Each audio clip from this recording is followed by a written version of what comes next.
Chapter 1: The Build-Up. From the chicken neck-shaped Chumbi Valley, a strategic pass connecting India to its northeastern states, to the far-flung Kibitu that forms the easternmost part of India, China has been systematically upgrading all its major air bases facing India. Bhutan, Kashgar, Kargunsa and Shigatz. Extending runways, hardening hangars for fighters, bombers and drones, adding fuel storage facilities, increasing surface-to-air missile SAM sites, building a robust radar network, and scaling up visits by senior officers to forward posts. After the Galwan incident of May 2020, the Chinese have become even more aggressive than usual. Despite an August 2022 agreement by the Chinese as part of confidence-building measures, some sorties of PLAF helicopters, fighters and UAVs had been in violation of the 10 kilometers no-fly zone. In answer to which, the IAF had to scramble Sukhoi fighters from the air bases of Hasimara, Tezpur and Chabua, and stationed its latest squadron of Omni-Roll Rafale fighter jets at the Hasimara Air Base in West Bengal, which is close to the Sikkim-Bhutan-Tibet tri-junction. Though China has more than 4 times the number of fighters and bombers as compared to India, the terrain on China's side is lower by approximately 7,000 feet. And while that makes it relatively easier to construct infrastructure, its air superiority is somewhat nullified, as to cross the border, they need to fly at high altitudes. That severely limits the weapon and fuel carrying capacity of the aircraft, while the Indian site is at a height and can deploy fully loaded Rafale and Sukhoi fighters for strike missions across the frontier. Then at a location called Point 4190, PLA soldiers breached the LAC by almost 3 kilometers during patrolling. Incursions were also reported in Dichu Ridge in Anjor district, Zikienla region in the Dibang district, Siungla and Domla regions as well. A wooden bridge was constructed in Arunachal's Karangnala, and at Galaitui Lake, temporary structures were erected. Across the LAC in Chinese territory, there has been a sharp increase in military movement along the Subansiri River. PLA's Gordong camp opposite Indian positions at Tawang, perhaps India's most heavily defended frontier, were also fortified, an ingress point into Arunachal from across the border. Military activity increased after the completion of a high-speed rail link from Lhasa to the town of Yangtse, which was inaugurated by Xi Jinping in June 2022.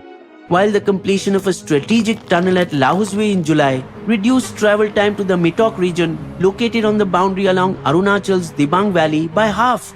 After their failed Doklam intrusion in 2017 to consolidate its hold over the area, the Chinese created 354 Shaokang dual-purpose military residential villages along the shared border of Arunachal and Bhutan.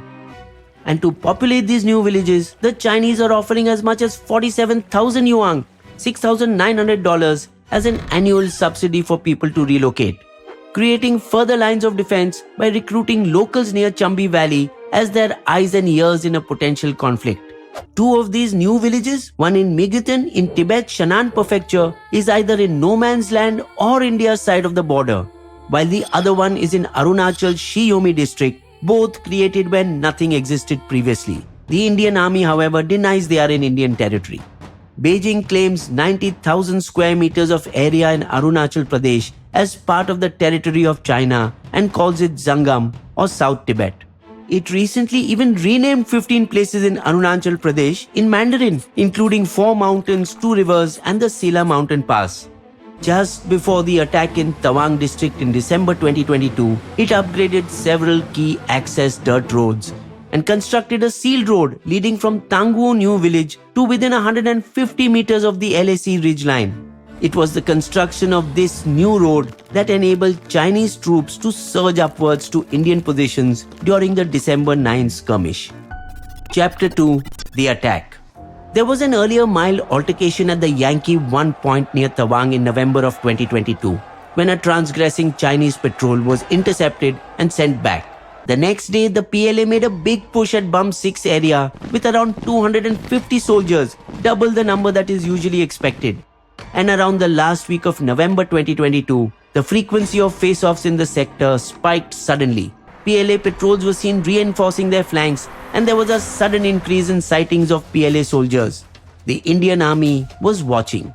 Be alert, something is happening. Then using the fog as cover at 3 a.m. on 9th December along the LAC at Tawang, at a point called Yangtse, The Chinese, armed with clubs and sticks and wearing monkey gloves, made their move towards the Indian outpost at Thangla, hoping to surprise them by their sheer numbers. However, troops at posts overlooking known PLA ingress positions with handheld thermage imagers spotted the large body of PLA troops coming up. India was ready for them with a special alertness exercise called Op Alert, initiated by Chief of the Eastern Command, Lieutenant General R.P. Kalita, that integrated enhanced surveillance and all available satellite, air and land-based sensors to ensure a quick response. The PLA had conducted a detailed head count of the number of troops at Thangla and was confident that with 300 to 400 soldiers, they would be able to overwhelm the 50-odd troops with a 6-1 superiority. As the battalion-sized force of the People's Liberation Army attempted to surround Thangla, Indian troops formed a human chain. As a face-off seemed inevitable, Indian command at 6 a.m. sent a sitrep, situation report to the brigade headquarters, who gave the signal. Backup is on the way, boys. Let's teach them a lesson. Jai Hind. QRTs, quick response teams, strategically positioned on the lower ridges and the river valley not visible to PLA sensors, were mobilized. Reinforcements from Jammu and Kashmir Rifles, Jat Regiment and Sikh Light Infantry poured in from multiple directions. Meanwhile, at the scene, a lot of cursing, pushing and shoving ensued, with soldiers from both sides grappling bulky winter clothing. That eventually turned into fierce hand-to-hand combat as the Indian side did not budge an inch. As reinforcements poured in to join Indian troops at Thangla, the 6-1 superiority the PLA thought they had evaporated.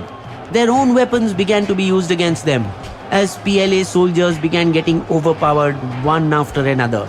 Now Indian soldiers cut off their retreat and surrounded them, as the outnumbered Chinese, who had come cockily without guns or rifles, started pelting stones. PLA troops then grouped together and began retreating. But the Indian army was in no mood to relent and went after the retreating PLA troops who were running for their lives after having borne the brunt of the counterattack. Seeing the chase, PLA's rear-based camp started firing as they attempted to deter further assault from Indian troops. All in all, it was a very comprehensive drubbing for the PLA, with a dozen plus of their troops dead or extremely critical, with skulls open or crushed. While on the Indian side, 30 Jawans were wounded with 6 fractures and evacuated to the military hospital in Guwahati. Chapter 3: The Aftermath. Immediately after the incident, commanders from both sides met and a flag meeting was held to de-escalate tensions. To show the formidable strength at his command, the new Air Marshal S.P. Dhankar of the Shillong-based Eastern Air Command kicked off a 2-day consolidated air combat training exercise in Assam and Arunachal on December 15, less than a week after the incident. With frontline fighters like Rafales, Sukhoi 30 MKIs, C-130J Super Hercules aircraft, Apache attack and Chinook heavy lift choppers and drones to fine-tune its combat readiness in the eastern sector. From the APJ Abdul Kalam Island of Odisha's coast, the Strategic Forces Command tested the 3-stage solid-fueled Agni-V ballistic missile, whose range of over 5,000 kilometers brings even the northernmost part of China within its strike envelope. It was a fitting answer of readiness to China's Dongfeng 41 that can hit any Indian city with its radius of 12 to 15,000 kilometers. The Navy, meanwhile, deployed US-origin P-8I long-range patrol aircraft for intelligence gathering, moving them from their bases of INS Hansa at Goa and INS Rajali at Arakonam, Tamil Nadu, to India's northern border. Along with heavy-duty MQ-9B Sea Guardian drones, both capable of providing live feeds of high-resolution imagery with the electro-optic and other advanced sensors. The Indian Army supplemented these with Israeli Heron unmanned aerial vehicles for ISR, intelligence, surveillance and reconnaissance on the western and eastern seaboards. To enable quick counters, India will build a new 1,748-kilometer-long 2-lane highway, NH913 in Arunachal, running close to the India-Tibet-China-Myanmar border, with a dual purpose of bringing development and stopping migration of people away from border areas. The strategic tunnel at Sila on Tawang axis is scheduled to be completed by June 2023 in a record time of 3 years, while the newly built heavy-duty 100-meter steel arch Siom bridge on the Along Yingkiong road will allow faster movement of troops, howitzers and tanks to forward areas of Upper Siang along the LAC.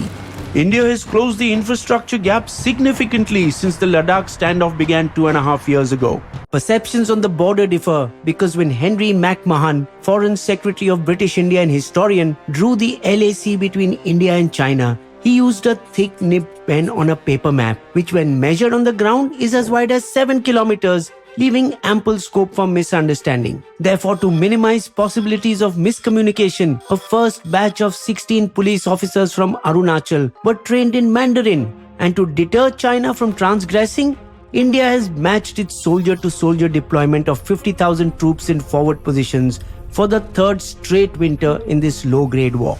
And after Yangtse, India is keeping a hawk eye on its 23 major disputed areas along the LAC, from Demchok and Chumar in eastern Ladakh to Fishtail 1 and 2 in Arunachal. Chapter 4. Why Tawang? Tawang, or the Magochuna area as the Indian military calls it, is perhaps India's most heavily fortified frontier along the 3,488-kilometer LAC and boasts a history of Chinese incursions. Yangtse, Dongzhang by the Chinese, which is 25 kilometers north of Tawang, is one of the 8 major flashpoints with China in the eastern sector.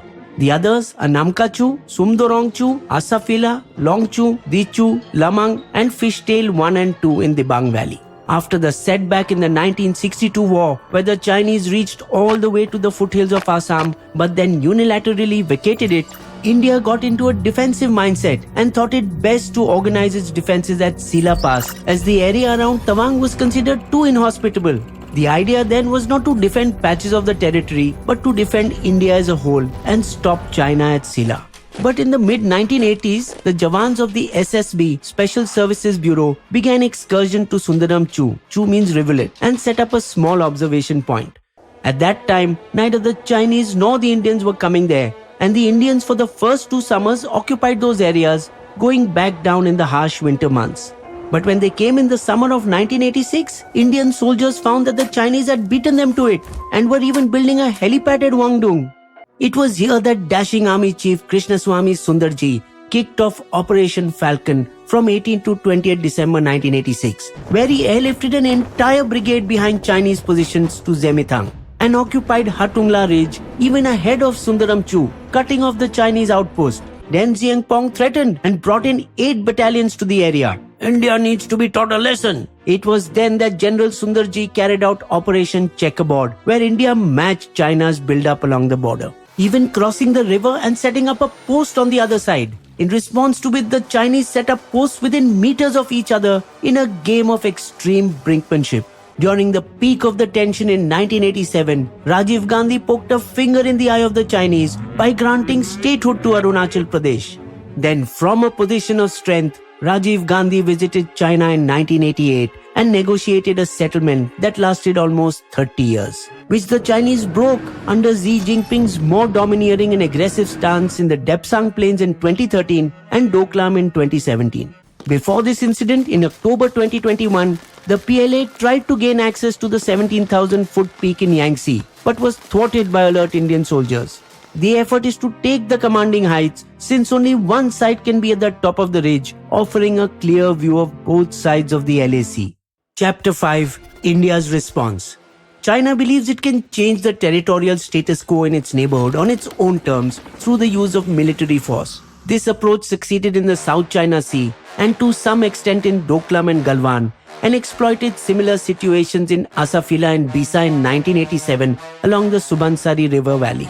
And though India nullified the advantage in Galwan when Special Frontier Forces troops caught the Chinese by surprise, India still had to concede some ground as no patrol areas in Galwan Valley, Pagong Lake, Gogra and Hot Springs that were largely under India's exclusive patrolling jurisdiction. China needs to disengage completely at Demchok and Depsang and other places and respect the LAC. The incursion in Yangtse was China's attempt to keep creeping into Indian territory. Even though just weeks before the attack, Prime Minister Modi and Xi Jinping had met at the sidelines of Bali's G20 summit. Prime Minister Modi took the initiative there, as do our military commanders in all the 17 rounds of the Corps commander level meetings. But China does not seem to listen. Therefore, India should not be seen as eager to achieve a mutual de-escalation and instead signal that the nation is prepared for long-drawn military tensions. and shun China-sponsored forums like the Shanghai Cooperation Organization, BRICS, AIIB, and so on. While the foreign policy establishment should cool its enthusiasm for summits and high-level meetings between top political leaders, and instead strengthen our relationship with the Quad, a path the Indian government has been following. Bisbo's limerick. The Chinese came in numbers at night, hoping to overcome Indians without a fight. But a twist in the tale, the aggressor did fail. A lesson learned, now they are sitting tight. You will also find these sources listed in our video description section.